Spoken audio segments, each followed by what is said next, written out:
mas okay yun, madali ka ng maga kaysa sa derby.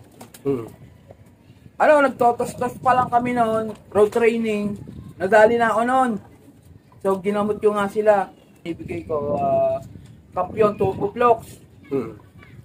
Yun nga binibigay ko. Nagamot ko naman kagad. Power, magaling talaga, pre. Wala akong masabi sa gamot na yun, lalo ganito pa noon, galing training. Yun talaga pinagsasalubong ko, pre. Oo, pang-recover kasi siya. Yun yung gamit tapos, kasi.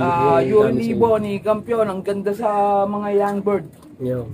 Ganda kasi sa balahibo. Kahit sa mga flyer, maganda din. Welcome back sa Herbin's Love TV!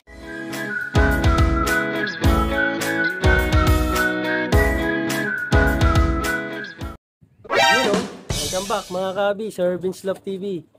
So yun, ngayon lang tayo nakapag-content. Busy tayo sa trabaho eh. So bago matapos yung taon ng 2023, ayan, i-content natin si Paring Bon Medrana ng Cabuyao, Laguna mga kabi, dito sa may Nyugan, Cabuyao, Laguna. So may matututunan kayo mga kahabi, lalong-lalo na sa mga newbie, yung na-experience ni Paring Bon Medrana dito sa kanyang loft, no, pre? Kasi isa ito sa mga nagpapahirap sa pag-aalaga ng ibon natin, yung experience sa mga sakit. So yun nga, na-experience niya yung matinding sakit sa dito sa loft niya during ng training nitong South Race, no, pre, no? South Race, pre. So ayun, i-share ni Paring Bon Medrana yung kanyang na-experience ngayon.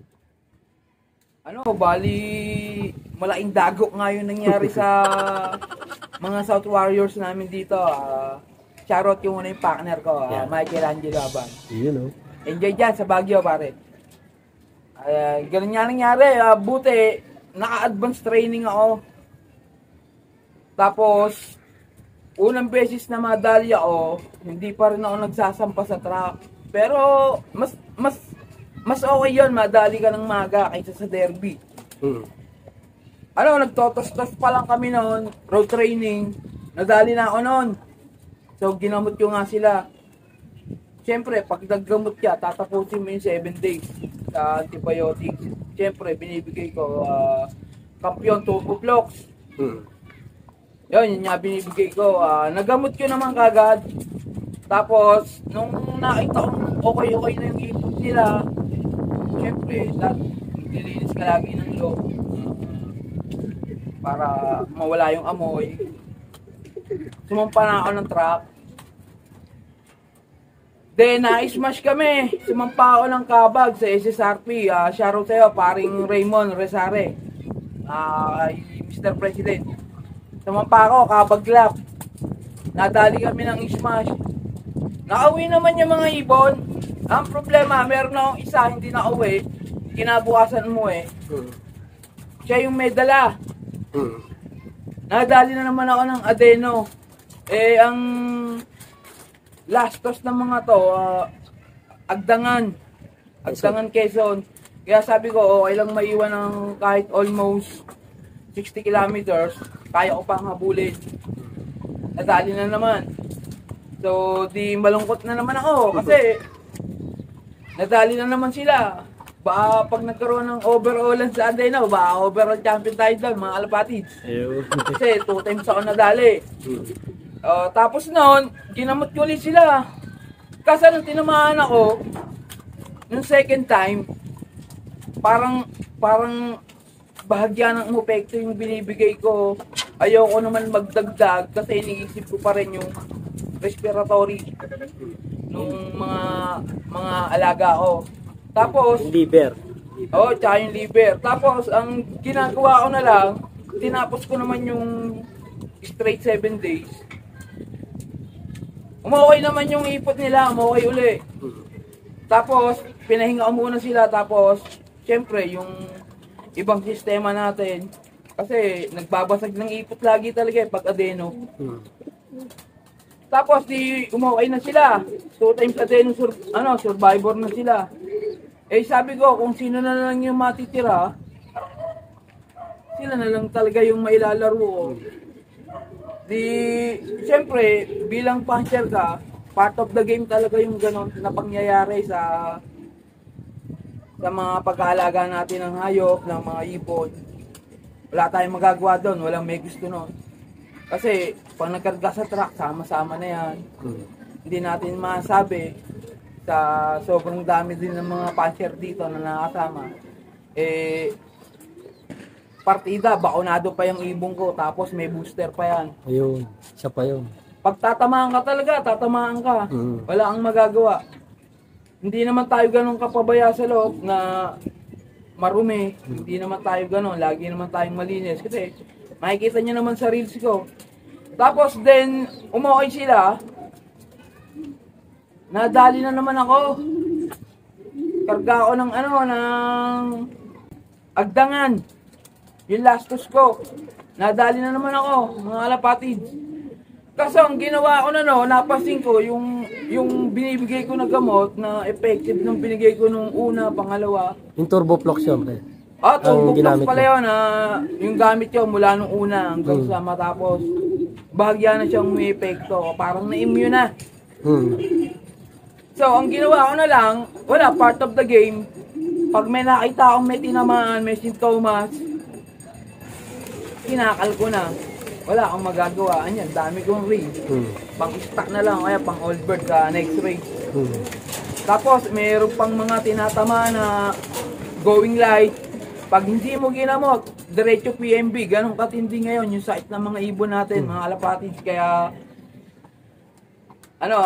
lagi kayong magmatsyag sa mga alaga natin. Hindi pwede yung pwede na. Observation, pre, no? Oo. Tapos, pre, na-experience mo rin ba yung 2 to 3 days, di ba? Nagkaroon siya ng going light. Then, 2 to 3 days, minsan, pagtingin mo sa ibon, tigas na eh. Patay na. Pre, nung pangatlong tama sa akin, naka-experience ako, pre. Biglang nangatal yung ulo. Tapos, ibinuot ko. Nung pagkabuot kong ganyan, kinabukasan, tumba yung ibon. Ayun. Walang magagawa, walang may gusto. Ginawa naman natin yung part natin bilang handler. Kaso, part of the game talaga. So, then, ang panglaro ko ng South is 24. Tapos may old bird ako dito. Ngayon, na lang sila. Kagabi, nagkarga ako shoutout sa APRA kay Ma'am Dayan Alcatupas. Tsaka sa loading station namin South Bilwang kay Sir Boyet Tawana na Pisan, maraming salamat sa pagkampon. Yun, okay na. Kagabi, yung isa, yung natira sa akin na 13. 14 sila eh. Siguro yung isa hindi pa 100%. Wala pa hanggang ngayon eh. Kaya 13 lang yung nandito dito. May bukas pa.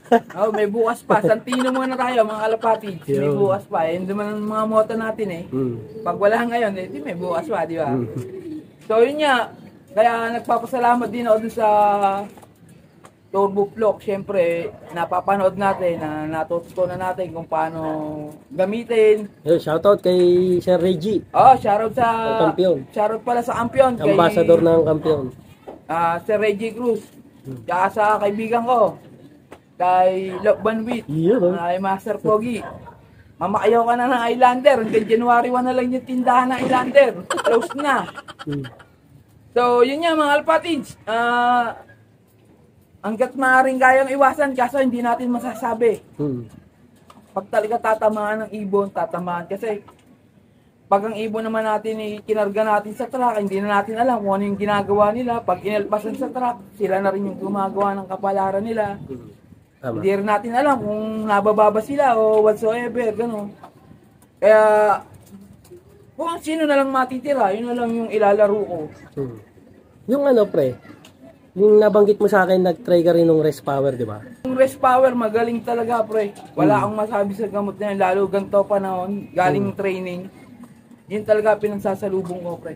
Pang-recover kasi siya, yun yung gamit ko sa iyo. Tapos, yung libo ni Campion, ang ganda sa mga young bird.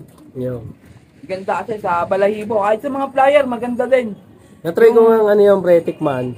Yung power combo. Mental siya. Eucalyptus kasi yan. Yung rest power, pre. Last na, mental talaga, pre. Kaya pangit din pag yung sobra yung lagay mo. May dosage naman siya. Yung katamtaman lang. Inamoy ko din eh. Bango. Ano pala to? Parang efficacy ito, yung panghilot, no? Ganon. Kaya yun nga, mga alpatid, yun lang talaga yung na-experience ko ngayon.